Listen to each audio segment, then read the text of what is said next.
the 12 Days of Christmas Carols. Day 2. Brought to you by a music theorist or two. Let's continue to pursue the 12 Days of Christmas because I think the melodic structure is really quite an interesting one. Quite brilliant, actually, wouldn't you say? Actually, yes. It's amazing how it's come to us.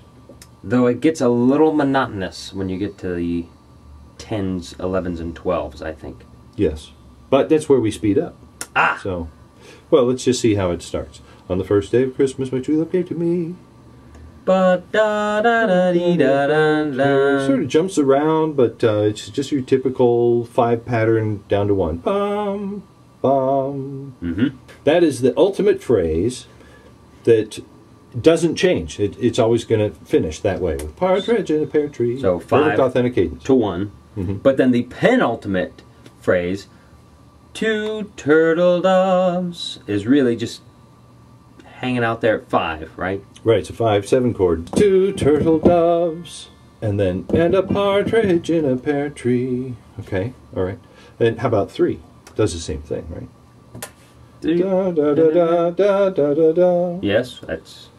And a partridge in a pear tree, and you can add in a 4th one. 4th. Yeah. So a tri-penultimate phrase. By the time we get to the 5th one, that's going to be a boring song. That's for sure. So what you're going to do is set up an antepenult cue. Ooh. Now an antepenult cue means what's about to happen is I'm letting you know we are 2 things before the end. And now we're going to just set the perpetual motion into motion and let that final cadence run from there. So when we go 5 golden rings, that's really the one that stabilizes 5, I guess. You notice the fermata over it. We're holding that note on the dominant. Everything about that says, now we're going to run to the end and see this melody through. And a partridge in a pear tree. All right. So all of that stuff that I just did was the penult phrase and then the ultimate phrase. And a partridge in a pear tree. So the antepenult cue means I'm 2 away from the final thing. Okay, so, but once we have established 5 golden rings, this is what's so fascinating. Ready? Once we've established the 5 golden rings, we don't sing the old pattern anymore. That's what was just occurring to me as you sang the end. Here we go. We don't do 4 calling birds, 3 French hens, because 2 we've turtle doves.